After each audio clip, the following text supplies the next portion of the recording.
লাব্বাইক আল্লাহুম্মা লাব্বাইক ধ্বনিতে মুখর আরাফাত ময়দান। মসজিদে নামিরায় খুতবায় মুসলিম উম্মাহ এবং ফিলিস্তিনের জনগণের জন্য দোয়া। বিএনপির মুখে ভোটাধিকারের কথা শুনলে হাসি পায়, ৭৪-এর পরিস্থিতি আনতে কিছু লোকের চেষ্টা আছে বলেছেন প্রধানমন্ত্রী শেখ হাসিনা। মিয়ানমার আঘাত করলে প্রতিরোধের হুঁশিয়ারি ওবায়দুল কাদেরের, প্রস্তুত সেনাবাহিনী। সেন্ট মার্টিন ইস্যুতে সরকারের আচরণ দাসসুলভ, মন্তব্য মির্জা ফখরুলের। জমজমাট রাজধানী ও চট্টগ্রামের কোরবানির পশুর হাট, চলছে দর কষাকষি। ঈদ যাত্রায় বাসে বাড়তি ভাড়া, ট্রেনে স্বস্তি। দেখছেন বিআরবি কেবল সংবাদ শিরোনাম, এবারে পুরো সংবাদ।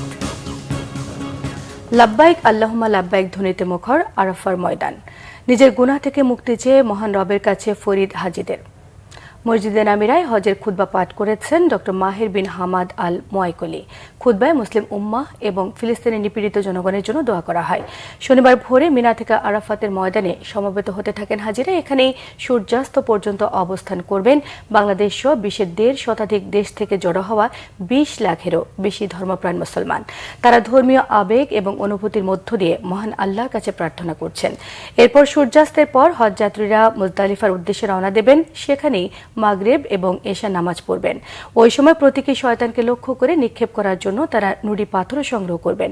রোববার মুজদালিফা থেকে মিনায় পৌঁছে শয়তানকে পাথর মারা শেষে কোরবানি করে ইহরাম ছাড়বেন হাজিরা।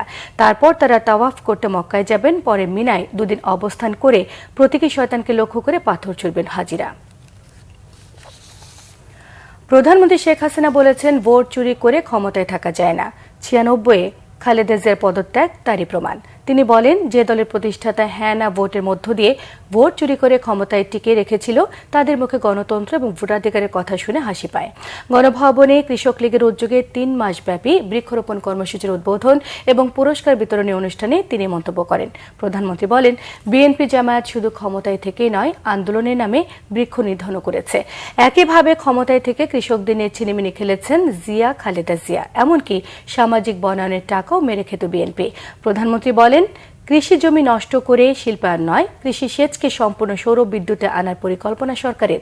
সরকার প্রধান আরও বলেন, বঙ্গবন্ধুকে জনগণ থেকে বিচ্ছিন্ন করতে ৭৪-এ খাদ্য সংকট সৃষ্টি করা হয়, সেই ষড়যন্ত্র এখনও অব্যাহত রয়েছে।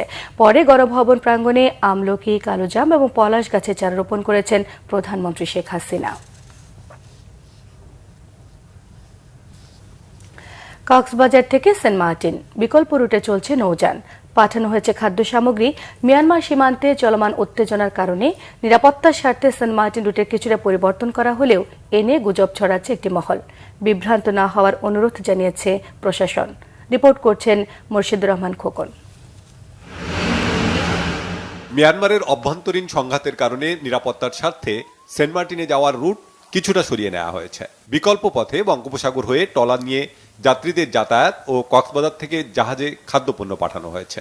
শুক্রবার ১৫০ টন খাদ্য সামগ্রী নিয়ে সেন্ট মার্টিনে পাঠানো হয় FB বারোয়া আউলিয়া নামে একটি জাহাজ। কোরবানির জন্য গরুও পাঠানো হয়েছে। এতে গুলা টোডার মোহনা দিয়ে পশ্চিম দিক থেকে পার হওয়ার চিন্তা ভাবনা করছিলাম। একটা ১১টার দিকে ওখান থেকে একটা স্পিডবোট আমাদের সাগরদ্বীপ থেকে সেন্ট মার্টিনের উদ্দেশ্যে রওনা হলে খুব খুশি লাগতেছে। জীবন যাপন ওখানে করি, খাদ্য ওখানে খাই। ভালো একটি সিদ্ধান্ত নিয়ে আমাদের সেন্ট মার্টিনে যারা রয়েছে সাধারণ মানুষ, তাদের নিত্য প্রয়োজনীয় জিনিসগুলো সরবরাহ করার জন্য একটা সিদ্ধান্ত আমাদেরকে নিতে হবে। প্রশাসন বলছে, মিয়ানমারের অভ্যন্তরীণ সংঘাতের যে প্রভাব, এটা সাময়িক। টেকনাফ ও সেন্ট মার্টিনের মানুষের প্রয়োজনীয় সহযোগিতা ও নিরাপত্তার কোনো ঘাটতি নেই। গুজবে কান না দেওয়ার আহ্বান জানিয়েছে তারা। একটু শর্টেজ আমরা শুনতে পাচ্ছি আর কি, এর প্রেক্ষিতে ব্যবস্থা নিয়েছি আমরা, শিপ ব্যবস্থা করছে, স্পেশাল ব্যবস্থা। রেগুলার যাওয়ার মতো বিষয়টা এরকম না। সরকারি মালামালের পাশাপাশি কিন্তু আবার প্রাইভেট সেক্টরে মালামাল যাচ্ছে, কিন্তু ব্যবসায়ীদের মালামাল নিয়ে যাচ্ছে এখানে। যদি ইমার্জেন্সি হয় তখন আমরা দেখবো এটা। আশা করছি মানুষের এখনো সমস্যা এই মুহূর্তে নেই, সমস্যা হবে না ইনশাল্লাহ। আইন শৃঙ্খলা বাহিনী ও জেলা প্রশাসনের পদক্ষেপে খুশি টেকনাফ ও সেন্ট মার্টিনের মানুষ। Bangla vision news. আওয়ামী লীগের সাধারণ সম্পাদক ওবায়দুল কাদের বলেছেন, কারোর সঙ্গে যুদ্ধ চায় না বাংলাদেশ, তবে মিয়ানমার বাংলাদেশি ভূখণ্ডে আঘাত করতে এলে পাল্টা জবাব দেওয়া হবে। ওবায়দুল কাদের আরও জানান, জাতিসংঘের মতো প্রতিষ্ঠান এখন নখদন্তহীন সংস্থায় পরিণত হয়েছে, তাদের কথা কেউ শোনে না বলেও মন্তব্য করেন কাদের। রাজধানী ধানমন্ডিতে আওয়ামী লীগ সভাপতি রাজনৈতিক কার্যালয়ে সাংবাদিকদের সঙ্গে কথা বলেন দলটির সাধারণ সম্পাদক ওবায়দুল কাদের। সেন্ট মার্টিনে মিয়ানমার সেনাবাহিনীর উস্কানি প্রসঙ্গে তিনি বলেন, বাংলাদেশ আক্রান্ত হলে তার জবাব দেওয়ার প্রস্তুতি রয়েছে। তিনি আরও জানান, মানবিক কারণে বাংলাদেশে রোহিঙ্গা প্রবেশে সীমান্ত খুলে দিয়েছিলেন প্রধানমন্ত্রী শেখ হাসিনা। বৈশ্বিক মন্দা পরিস্থিতিতে বাংলাদেশ অর্থনৈতিক চাপে আছে জানিয়ে তিনি বলেন, রোহিঙ্গা এখন বাংলাদেশের জন্য বাড়তি চাপ। এদিকে সেনাবাহিনী প্রধান জেনারেল এস.এম. শফিউদ্দিন আহমেদ বলেছেন, মিয়ানমার সীমান্তের বিষয়ে বিজিবি এবং কোস্টগার্ড তদারকি করছে, সেনাবাহিনীও প্রস্তুত রয়েছে। পরিস্থিতি অন্যদিকে গেলে সমুচিত জবাব দেওয়া হবে। দুপুরে শরীয়তপুরে বাংলাদেশ সেনাবাহিনী ৯ম পদাতিক ডিভিশনের তত্ত্বাবধানে শেখ রাসেল সেনানিবাসে একটি ইউনিটের পতাকা উত্তোলনের পর সাংবাদিকদের তিনি এসব কথা বলেন। সেনাপ্রধান আরও জানান, বাংলাদেশ কারোর সঙ্গে যুদ্ধে যেতে চায় না, কিন্তু কেউ যদি ইচ্ছে করে যুদ্ধ চাপিয়ে দিতে চায় তাহলে ছাড় দেওয়া হবে না। এস.এম. শফিউদ্দিন আহমেদ আরও বলেন, সরকারের নির্দেশনা অনুযায়ী সব ব্যবস্থা নেওয়া হচ্ছে, আক্রান্ত হলে সমুচিত জবাব দেওয়া হবে।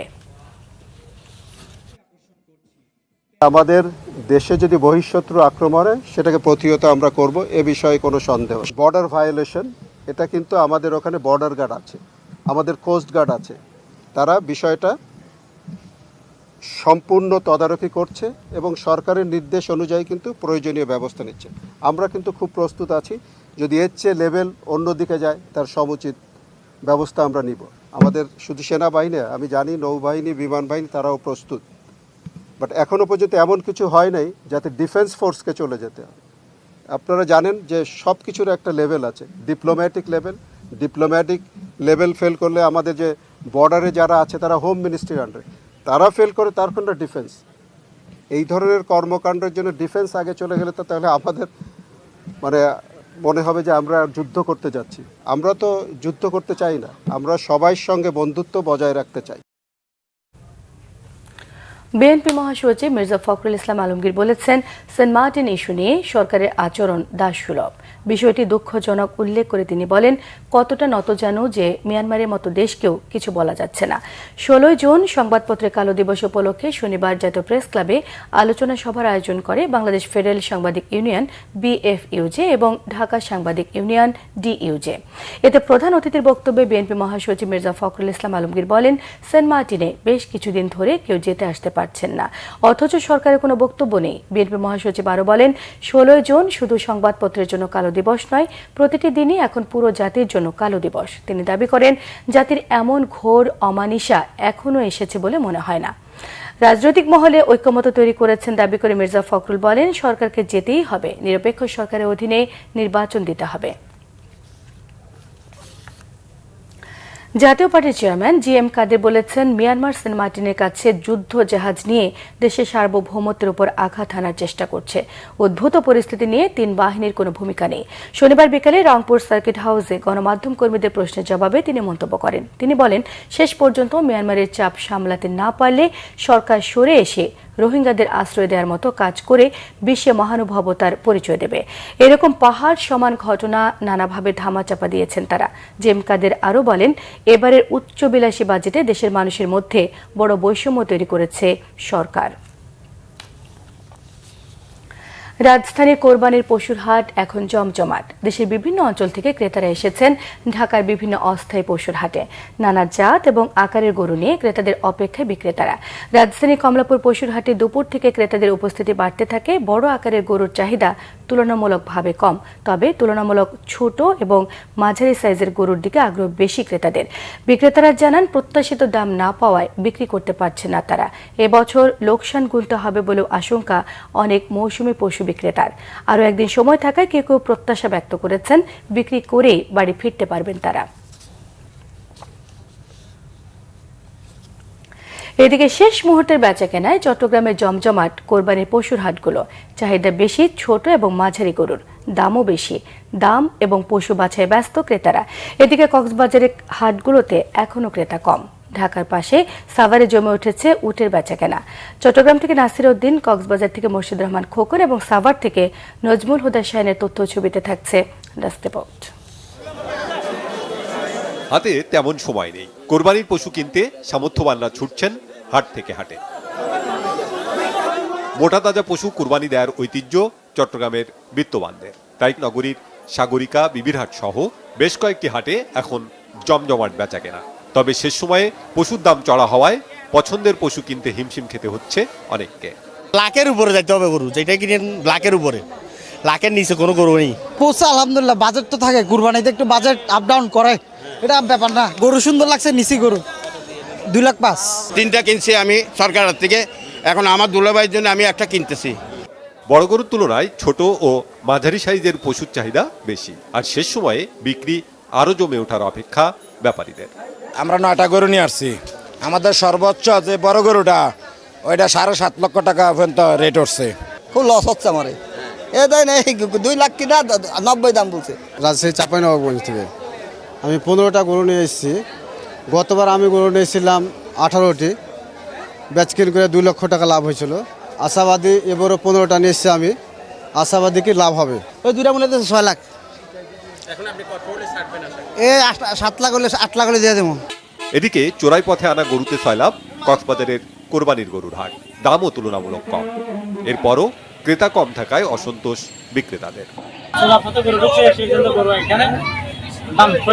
গত বছরের সাথে এবছরে কিন্তু গরু মোটামুটি প্রাইস কম, দাম কম, মানে ভালো দেখা যাচ্ছে গরুগুলো, ভালোই তো বিক্রি হচ্ছে। এখানে মায়ানমার থেকে আসছে গরু, চকরিয়া থেকে আসছে, রামু আসছে। অন্যদিকে সাভারের তুরাগ এলাকায় বাণিজ্যিকভাবে গড়ে ওঠা খামারে বিক্রি হচ্ছে উট। প্রতিটির দাম হাঁকা হচ্ছে 20 থেকে 25 লাখ টাকা।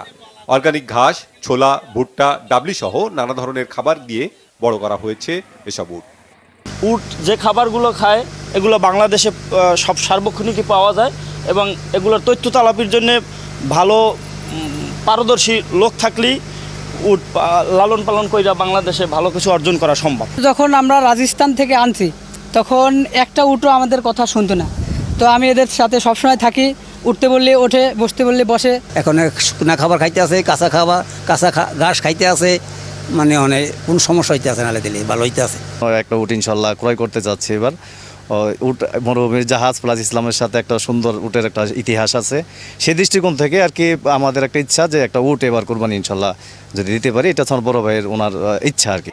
ঈদের আগের রাত পর্যন্ত কোরবানির পশুর বেচাকেনা আরো জমে ওঠার অপেক্ষায় খামারি ও ব্যবসায়ীরা। Banglavision news desk. শেষ মুহূর্তে ঘরমুখো যাত্রীদের চাপ বেড়েছে রেল এবং বাসে। কমলাপুর রেলওয়ে স্টেশনে যাত্রী চাপ থাকলেও ভোগান্তি কম উল্টো চিত্র বাস টার্মিনালগুলোতে। কমলাপুর রেলওয়ে স্টেশনে সকাল থেকে ঘরমুখো যাত্রী নিয়ে বিভিন্ন গন্তব্যের উদ্দেশ্যে ছেড়ে যাচ্ছে ট্রেন। ঈদযাত্রার ৩য় দিনের যাত্রাপথে ভোগান্তি এড়াতে রেলপথ বেছে নেওয়ার কথা জানিয়েছেন যাত্রীরা। অনলাইনে যারা টিকিট কিনেছেন তারাই প্রবেশ করতে পারছেন স্টেশনে। এখন পর্যন্ত কোনো ধরনের শিডিউল বিপর্যয়ের খবর পাওয়া যায়নি। যাত্রা নির্বিঘ্ন করতে সব ধরনের ব্যবস্থা নেওয়া হয়েছে বলে জানিয়েছে রেলওয়ে কর্তৃপক্ষ। এদিকে মহাখালী টার্মিনালে যাত্রীর তুলনায় বাস কম থাকায় ভোগান্তির সম্মুখীন ঘরমুখো মানুষেরা। দীর্ঘ সময় দাঁড়িয়ে থেকেও অনেকে পাচ্ছে না সিট। এছাড়া লোকাল বাসে 200 থেকে 400 টাকা অতিরিক্ত ভাড়া নেওয়ার অভিযোগ যাত্রীদের। 7 ঘন্টার মধ্যে চট্টগ্রাম মহানগরীকে কোরবানির বর্জ্যমুক্ত করার প্রস্তুতি নেওয়া হয়েছে বলে জানিয়েছেন সিটি মেয়র রেজাউল করিম চৌধুরী। আর সিলেটের মেয়র আনোয়ারুজ্জামান চৌধুরী জানিয়েছেন ঈদের পরদিন ভোর 6টার আগে নগরীর কোরবানির সকল বর্জ্য অপসারণ করা হবে। শনিবার সকালে ঈদ জামাতের প্রস্তুতি দেখতে চট্টগ্রাম নগরীর জামিয়াতুল ফালাহ মসজিদের মাঠ পরিদর্শন করেছেন মেয়র রেজাউল করিম চৌধুরী। চট্টগ্রামে ঈদের প্রধান জামায়াত হবে জামিয়াতুল ফালাহ জামে মসজিদে সকাল 7:30টায়। নিরাপত্তার জন্য থাকছে সিসিটিভি মনিটরিং সহ পর্যাপ্ত আইন শৃঙ্খলা বাহিনীর সদস্যরা। এদিকে দুপুরে সিলেটের শাহী ঈদগার প্রস্তুতি দেখতে যান সিটি মেয়র আনোয়ারুজ্জামান চৌধুরী। এই সময় তিনি জানান ঈদের আগের দিন, ঈদের দিন এবং পরের তিনি মাঠে থেকে সরাসরি বর্জ্য অপসারণের বিষয়টি মনিটরিং করবেন। এছাড়া ঈদুল আজহায় সিলেটবাসী নিরাপত্তার জন্য সকল প্রস্তুতি নেওয়া হয়েছে বলে জানিয়েছেন Sylhet metropolitan police commissioner Mohammad Zakir Hossain Khan. সিলেটে ঈদের প্রধান জামাত হবে শাহী ঈদগাহ ময়দানে সকাল 8টায়। দেশের বিভিন্ন জায়গায় আরো কিছু খবর নিয়ে এখন থাকছে একটি ডেস্ক রিপোর্ট। বিভিন্ন জটিল রোগে আক্রান্তদের মাঝে 17 লক্ষ টাকা আর্থিক অনুদানের চেক বিতরণ করা হয়েছে মেহেরপুরে। সকালে জনপ্রশাসন মন্ত্রী ফোরাত হোসেন রোগীদের খোঁজ খবর নিয়ে তাদের হাতে এই চেক তুলে দেন। ঈদ উপলক্ষে দরিদ্র মানুষের মাঝে ভিজিএফের চাল বিতরণ করা হয়েছে জামালপুরে। সরিষাবাড়ির 8টি ইউনিয়নে এ চাল বিতরণ করা হয়। উপস্থিত ছিলেন সংসদ সদস্য আব্দুর রশিদ। মাসব্যাপী বৃক্ষরোপণ কর্মসূচির উদ্বোধন হয়েছে পঞ্চগড়ে। সকালে সদরের অমরখানা ইউনিয়নের মুক্ত অঞ্চল পার্কে এর আয়োজন করা হয়। উদ্বোধন করেন সংসদ সদস্য নাইমুজ্জামান ভূঁইয়া মুক্তা। নির্বাচিত জনপ্রতিনিধিদের সাথে নাগরিক প্ল্যাটফর্মের ও যুব ফোরামের সংলাপ হয়েছে ঠাকুরগাঁয়ে। সংলাপে বাল্যবিবাহ, সাম্প্রদায়িকতা প্রতিরোধ, ছাত্র যুবদের প্রকৃত শিক্ষা নিশ্চিত করার অঙ্গীকার করা হয়। অনুষ্ঠানে উপস্থিত ছিলেন সংরক্ষিত মহিলা আসনের এমপি তোপ্রদী দেবী আগারওয়াল। খাগড়াছড়িতে দুস্থ ও অসহায় পরিবারের মাঝে চিকিৎসা ও মানবিক সহায়তা দিয়েছে সেনাবাহিনীর গুইমারা রিজিয়নের মাটিরাঙ্গা জোন। উপস্থিত ছিলেন জোনটির উপ অধিনায়ক মেজর মোহাম্মদ মুরাদ হোসাইন। 30 জন হিজড়াকে ঈদ উপহার হিসেবে নগদ অর্থ দিয়েছে কুড়িগ্রাম জেলা পুলিশ। সকালে পুলিশ সুপার কার্যালয় চত্বরে এই উপহার দেওয়া হয়। উপস্থিত ছিলেন অতিরিক্ত পুলিশ সুপার সাজ্জাদ হোসেন। দুস্থ ও অসহায় প্রতিবন্ধী শিক্ষার্থীদের মাঝে ঈদ সামগ্রী বিতরণ করা হয়েছে সাতক্ষীরায়। সকালে সুইট খাতুমুন নেসা লস্কর প্রতিবন্ধী স্কুলে শিক্ষার্থীদের এ উপহার দেওয়া হয়। এতে উপস্থিত ছিলেন সাবেক ফিফা রেফারি তৈয়ব হাসান। মোংলায় ঘরমুখী মানুষের নিরাপত্তায় লঞ্চ ঘাটগুলোতে নিরাপত্তা জোরদার করেছে কোস্টগার্ড। এ সময় খেয়া পারাপারে অধিক যাত্রী বহনের ঝুঁকি নিয়ে যাত্রীদের সচেতন করার পাশাপাশি ব্যাগ তল্লাশি করা হয়। নাজমুল নিশান, বাংলা ভিশন, নিউজ ডেস্ক। সংবাদ শেষ করব বিআরবি কেবল শিরোনামগুলো আরো একবার জানিয়ে দিয়ে। লাব্বাইক আল্লাহুম্মা লাব্বাইক ধ্বনিতে মুখর আরাফাত ময়দান। মসজিদের নামিরায় খুতবায় মুসলিম উম্মাহ এবং ফিলিস্তিনের জনগণের জন্য দোয়া। বিএনপির মুখে ভোটাধিকারের কথা শুনলে হাসি পায়। ৭৪-এর পরিস্থিতি আনতে কিছু লোকের চেষ্টা আছে বলেছেন প্রধানমন্ত্রী শেখ হাসিনা। মিয়ানমার আঘাত করলে প্রতিরোধের হুঁশিয়ারি ওবায়দুল কাদেরের, প্রস্তুত সেনাবাহিনী। সেন্ট মার্টিন ইস্যুতে সরকারের আচরণ দাসসুলভ, মন্তব্য মির্জা ফখরুলের। জমজমাট রাজধানী ও চট্টগ্রামে কোরবানির পশুর হাট, চলছে দর কষাকষি। ঈদ যাত্রায় বাসে বাড়তি ভাড়া, ট্রেনে স্বস্তি। এই ছিল এখনকার মতো। পরের সংবাদ সন্ধ্যে 7:30টায় দেখার আমন্ত্রণ রইল। এছাড়া বাংলা ভিশন সংবাদ ও সংবাদ সংশ্লিষ্ট অনুষ্ঠান দেখতে ভিজিট করুন www.bbnews24.com, facebook.com/banglavishnnews, সাবস্ক্রাইবও করতে পারেন youtube.com/banglavishnnews। সঙ্গে থাকে সকলকে ধন্যবাদ।